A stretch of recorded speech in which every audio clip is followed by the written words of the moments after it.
Hey guys, thanks for tuning in to MFAMyWay again. I know it's been one hell of a week. Those of you who know me know my personal opinions on the matter, but I don't think that this is the proper platform for that. This vlog is mainly to hold myself accountable for my progress on my educational adventure. And while I have been lax in making videos, I haven't been lax in pursuing my studies. So I feel like there's a whole bunch of stuff to cram into one episode, and they end up being like 8-9 minutes long as it is, so I don't want to take up too much time talking about what's been happening politically.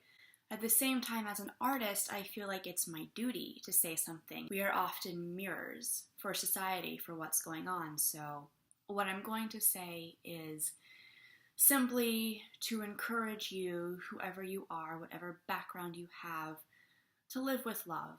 Whether you are liberal, libertarian, independent, or Republican, whether you voted for Trump or you didn't, whether you have deep-seated fears about the economy or social issues, whatever your beliefs are, I encourage you to look at the other side with love.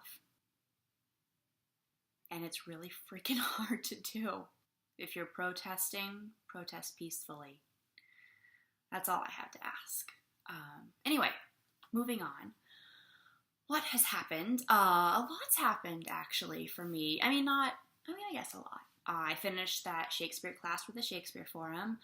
I got some beautiful new headshots. I am so excited about them. I'm taking a audition bootcamp class, and I'm started private coaching, and I am working my ass off in this Devil Wears Prada-esque temp job. So that's a lot to cover, and we'll get right down to it. So I guess first thing first is the Shakespeare class. And I feel like I came away with a deeper understanding of what I need to work on, particularly my breathing, my vocal quality. I have a lot of difficulty remembering to breathe from the gut instead of up here, and I work in an industry where I'm on the phone or I'm talking to people a lot, and I've noticed that it gets caught up here, and I'm not entirely sure how to remedy that, but it's on my list of things to do. While I've never been really afraid of Shakespeare, I think that I was a little bit intimidated by it. I think that Tyler and Greg and everyone there helped reaffirm that while he has these stories that are eternal and for every age, he also wrote these stories to appeal to the common man, and that's what his audience was. So they had to be able to understand it, and that these characters are just us with different words.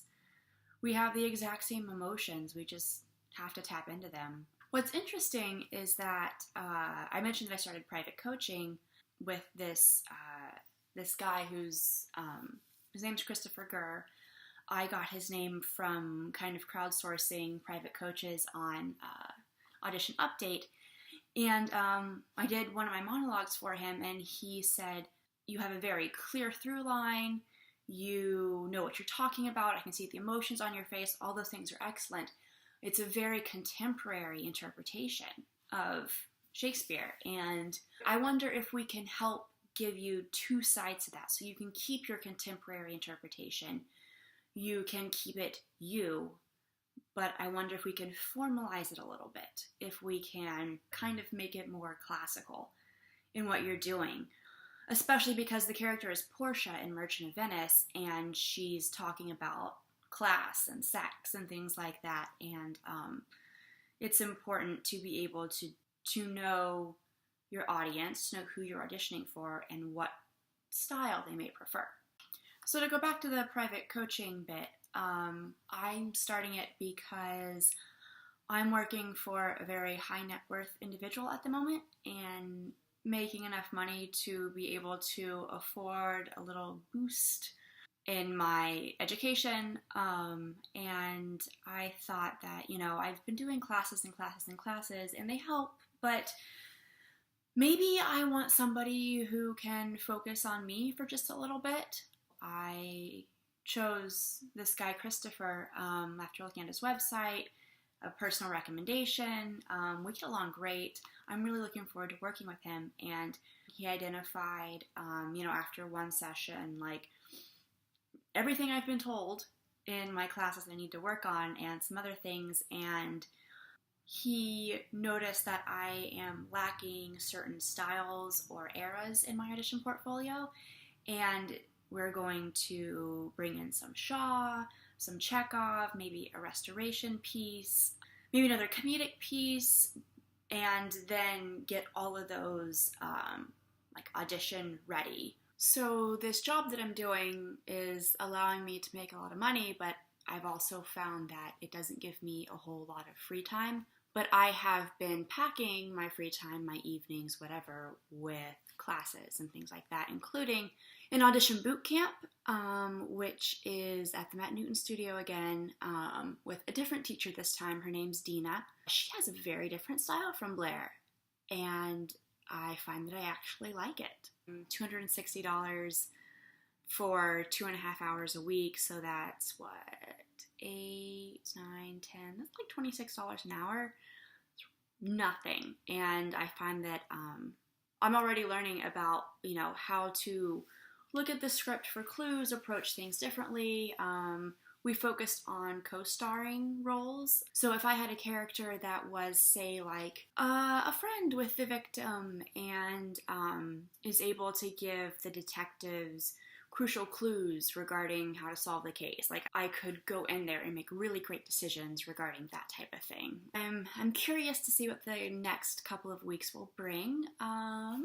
Let's see, I'm trying to put an emphasis on writing again. It's easy for me to do something for a concentrated period of time, say like have this notebook by the side of my bed and go and write in it every night before I go to sleep. And then I'm not home for a weekend, or I'm so tired and I just crash that I quickly get out of habit of that. Trying to get back into writing. Let's see, my sister said she'd come visit me for New Year's Eve, so I'm really excited about that. She's never been to the city before.